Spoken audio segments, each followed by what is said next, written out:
British Columbia's Chilcotin region is an area as vast as it is beautiful. It is one of only 3 places in Canada where one is able to make their way to the mighty Pacific Ocean. Join me and my friend Emmett as we ride through this dramatic landscape, facing treacherous roads, broken bikes, and a whole host of other obstacles. You're not going to want to miss this adventure, so sit back, relax, and stay tuned.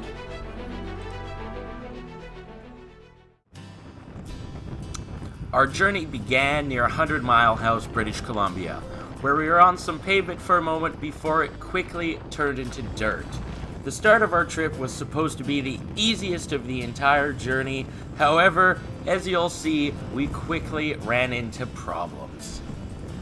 For the days before our trip, it had been raining quite substantially in this area, and although the weather today was quite a bit nicer, all of that previous rain had made all of the dirt roads into a super greasy mud pit. Wow, it's like I'm on ice. Wow. This is awful.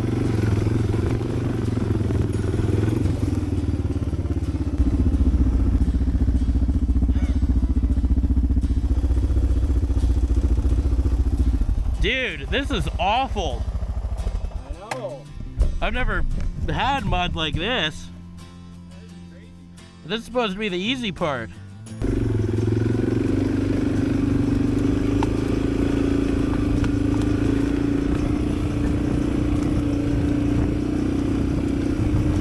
We rode through this super slick and greasy mud for what felt like an eternity, although it was probably really only about 30 kilometers.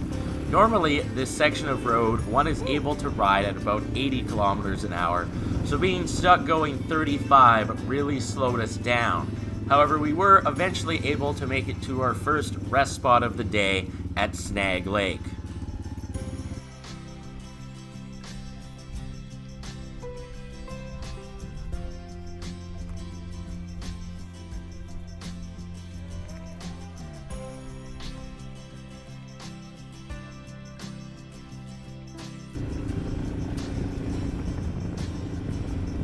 We had misguided hopes of the mud ending after the lake. It did not. So in an attempt to make my bike handle better, I decided to take some air out of my tires.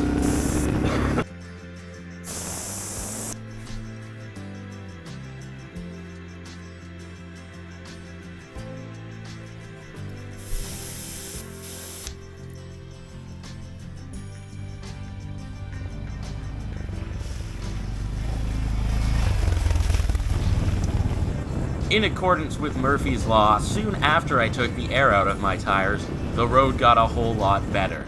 It soon led us to a very interesting meadow section of trail to ride through.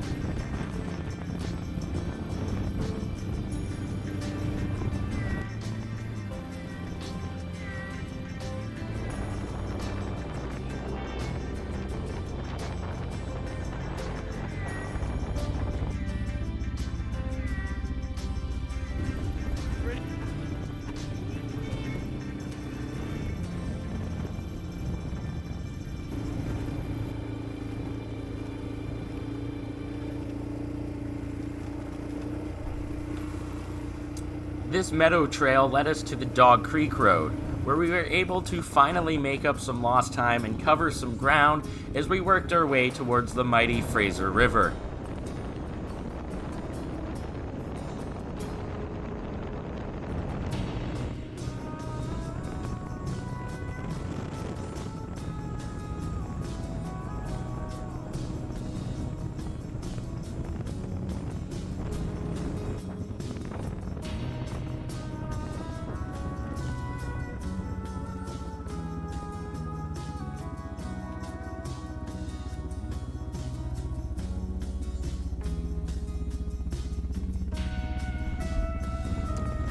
The descent into the Fraser River Valley is as beautiful as any other is in the province of British Columbia, and for someone like me who isn't used to an arid landscape like this, it was especially special.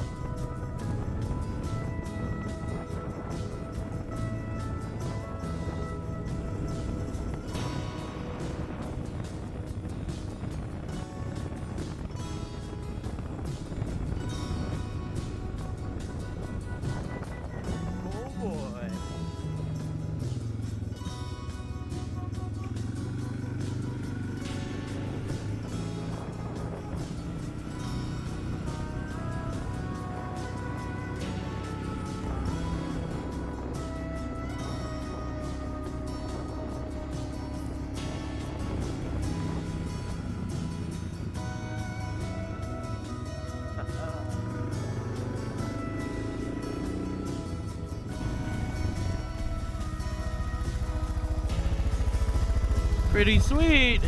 Yeah. We took a break on the far side of the river after crossing the bridge near Gang Ranch. We both made comments about how glad we were that the mud had finally settled down. This would prove to be some unfortunate foreshadowing.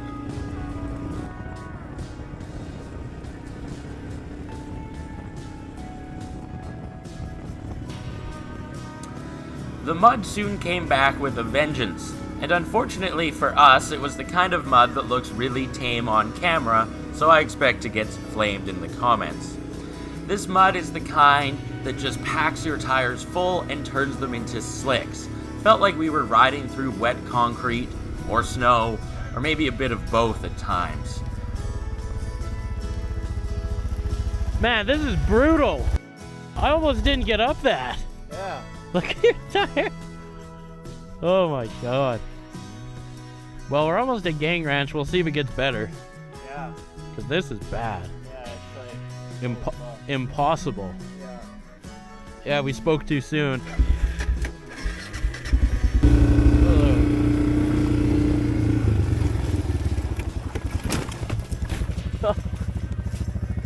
Holy smokes. Wow. That's brutal.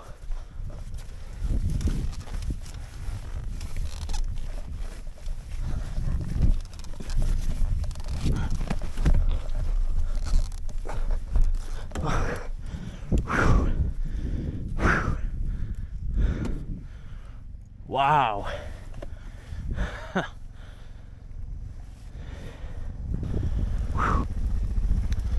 What happened? Dude, I just started going sideways and lost it. Slay. This is so bad. I've almost dropped it so many times. Oh my god. You good? Yeah. No. Just embarrassing. Wow. Dude. It's like I'm in concrete. Kind of hard to avoid. Yeah, this is crazy, man. I was a little embarrassed by my spill, but at the end of the day, that's the reality of riding bikes, and I was fine, the bike was fine, so we continued to work our way through the mud. It slowly started to get better.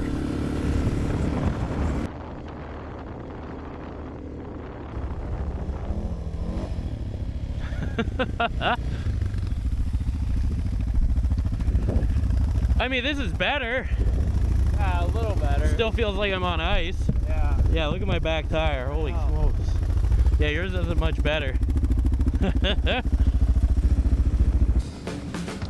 As we moved towards and across the Chilcotin Plateau, things started to get better, and soon we were able to effectively cover some ground.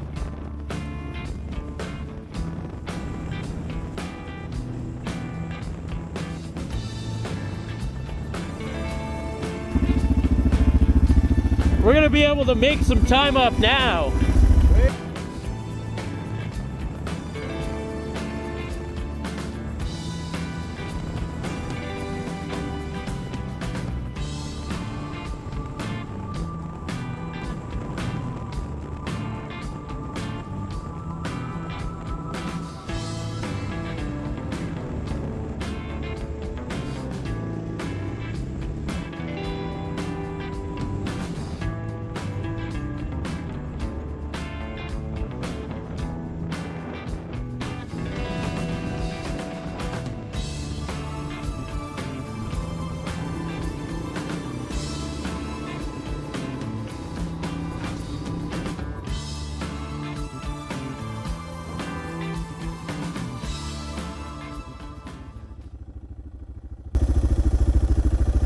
Apparently we go that way. Hopefully it works.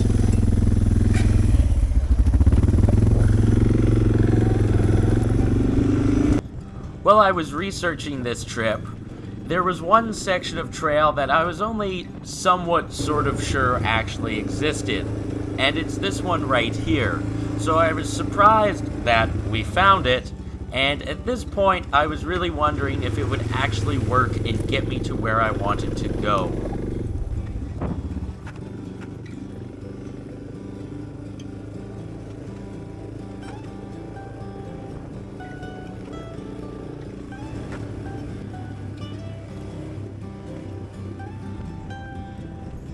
yeah. Made it where I wanted to get to.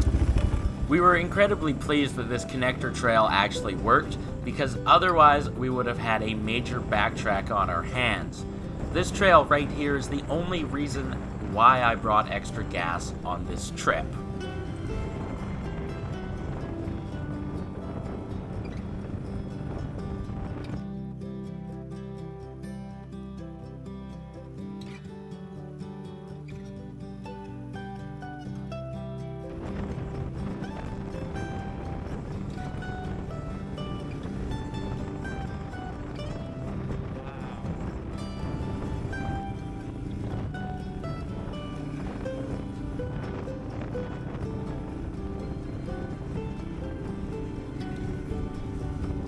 Here we are entering the Chilcotin title area. Visiting is allowed in this area, however, it's best to check in before you visit, either on the website or by giving them a call. I gave the government office a call before we came down, asked about visiting, and inquired about the status of their gas station. I found out that everything was all good, so we went ahead and visited. A little respect goes a long way in this part of the world, so if you're the kind of rider that likes to speed through populated areas, ride off trail, and camp and party loudly, it's probably best to go somewhere else.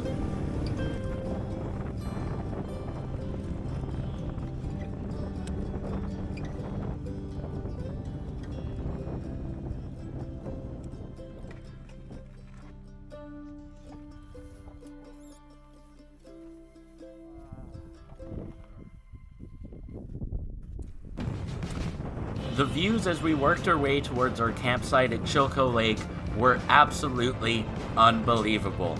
Please believe me when I say that the camera did this absolutely no justice.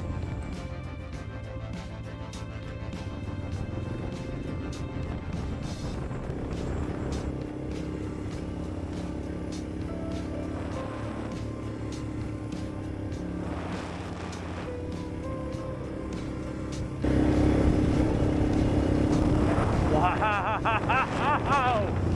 Chilcotin Lake, holy crap.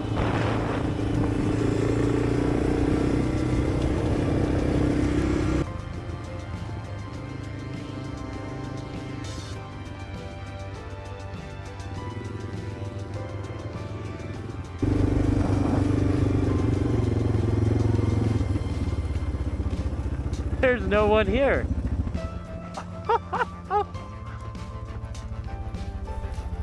Dude, there's no one here. So pretty. This is unbelievable. We'll go camp at that one over there. Wow. Dude. And there's water.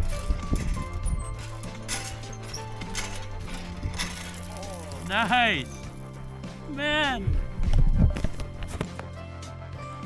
Yeah, we're there. And we're tomorrow gonna go. Man, this is unbelievable.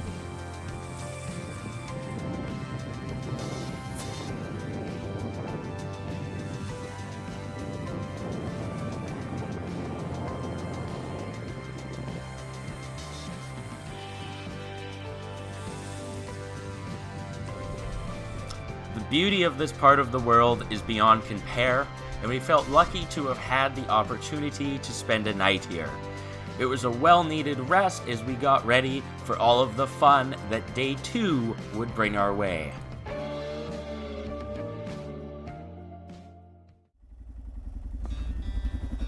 We both began our day with an incredibly disappointing cup of instant coffee, and then we quickly packed up camp and hit the trails. The plan today is to ride the trail between Silos Park and Nemiah Lake, and then work our way towards Bella Coola. We were incredibly lucky to see this pack of wild horses almost immediately on day 2.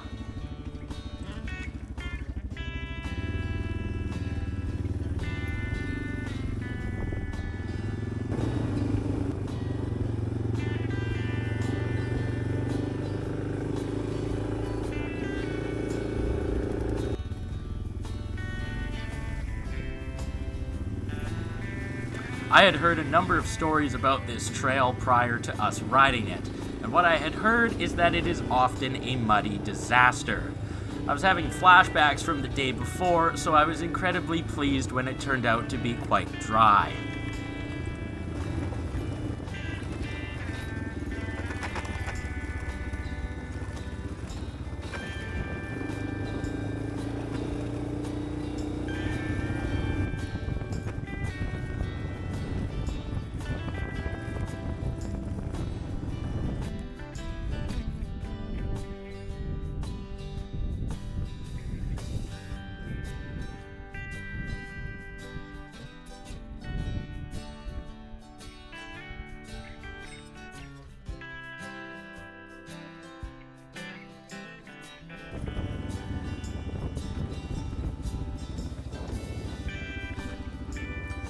The non-stop, amazing scenery on this trail seemed to never end. Unfortunately, as I was taking it all in, I started to notice that my bike was handling worse and worse and worse.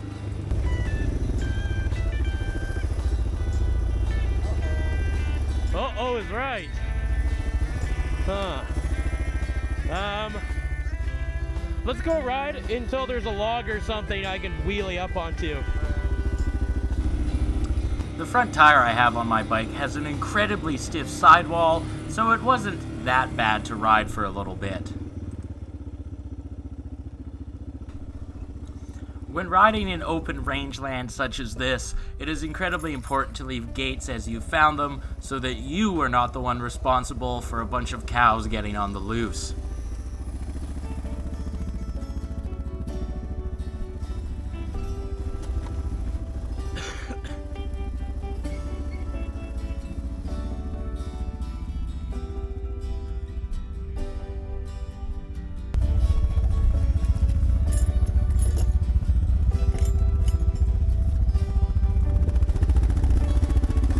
These are street legal. Oh, yeah. We're a car. Right.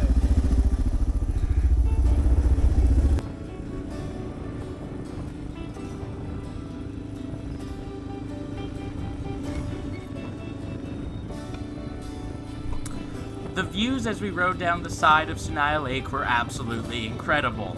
At this point, I had realized that there was a wreck site about 4 or 5 kilometers down the trail, so I decided to head there, as having something such as a picnic table makes changing tires so much more enjoyable.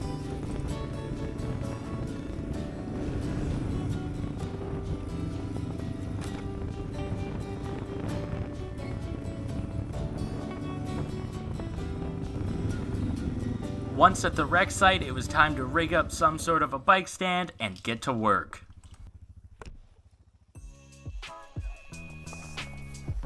Premium, eh? When you get a flat tire in the bush, it's incredibly important that you determine just why it went flat.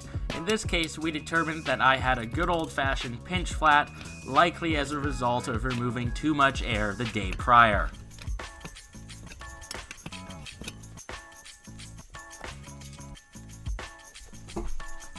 Your odds of successfully installing a tube in the bush will be greatly increased if you have some sort of lubricant for the tube itself and the tire bead.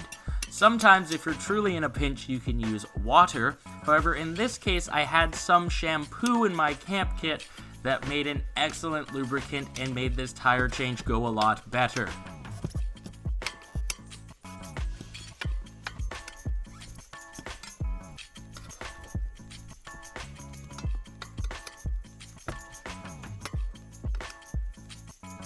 As I get to the end, it's gonna get tougher. Make sure you break the bead again on both sides. Across from where you're installing it, otherwise it won't go on.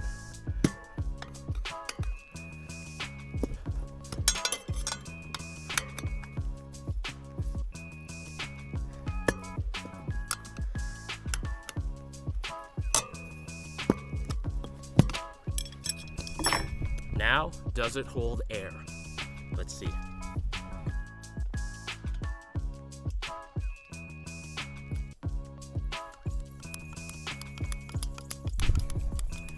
Tire holds air, first kick of the can.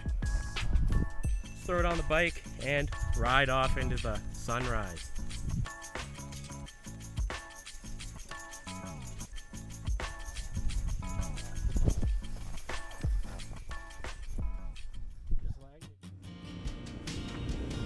Although our tire repair went as smooth as they ever go in the bush, it did result in us losing some time. So afterwards, we picked up the pace a bit as we worked our way across the Chilcotin Plateau towards Highway 20 in Tatla Lake.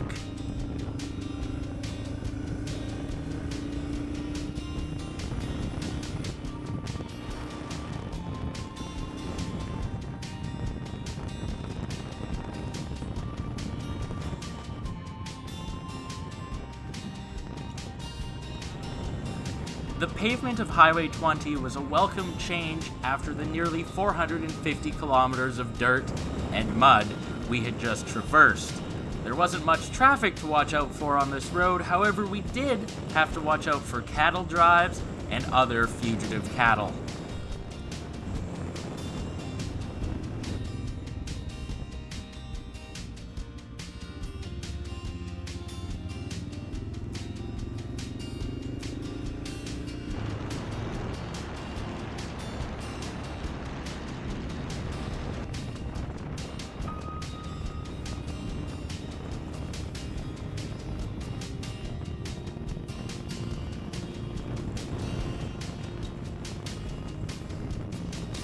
Just past Anaheim Lake, Highway 20 becomes a smooth, wide gravel road.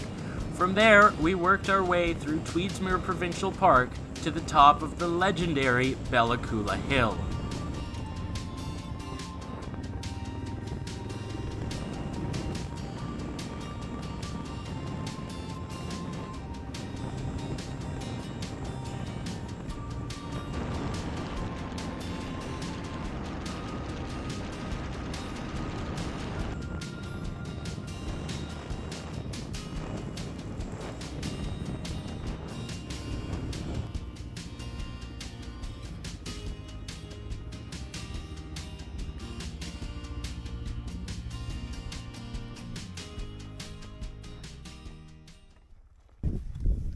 So now we're at the top.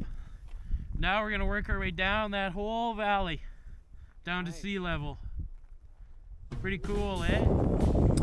The ride down the Bella Coola Hill is incredibly scenic. The road loses 1,200 meters of elevation in only 18 kilometers and is claimed to have a max grade of nearly 18%. I've heard claims that this is the steepest highway in North America, although I can't confirm it, and as we all know, the province of British Columbia tends to push the limits of the definition of the word highway.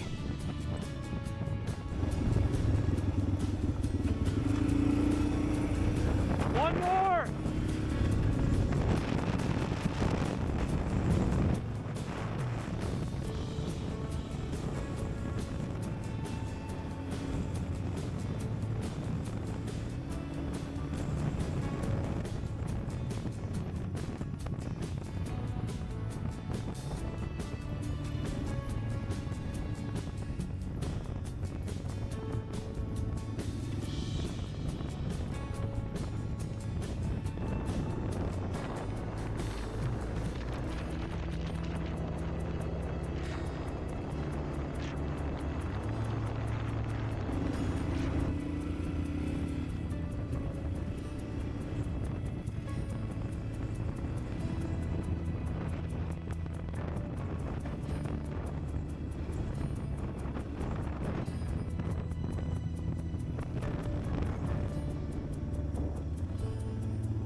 Much like earlier in this video when we were near Chilcotin Lake, I will reiterate once again that the camera does these views and this road absolutely no justice. It really is spectacular, even if the riding itself isn't particularly challenging.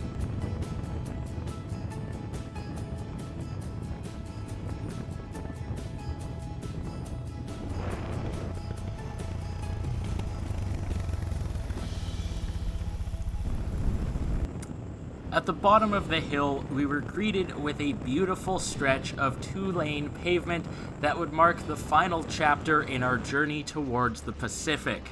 The views on this road were absolutely awe-inspiring, and the traffic was light.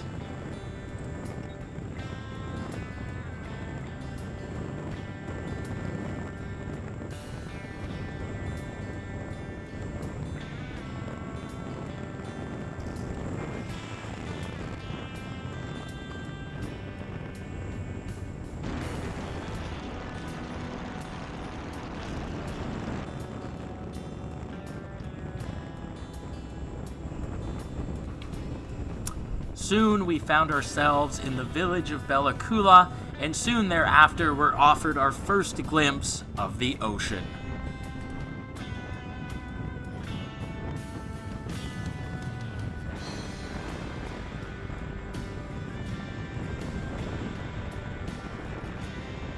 As someone who did not grow up anywhere near the ocean, any trip that leads me to this special place is worth celebrating. We had a tremendous 2 days of riding to get here, and a very long day of riding to get back to the start after it all. Even though we had challenges on this trip, there is very little that I would change about it. We got to see some amazing scenery, our riding skills were challenged with the mud, our mechanical skills were challenged with the flat, and most of all, I got to spend time with an old friend. Adventure riding means many things for many different people, and for me, a ride such as this was an adventure in its truest form.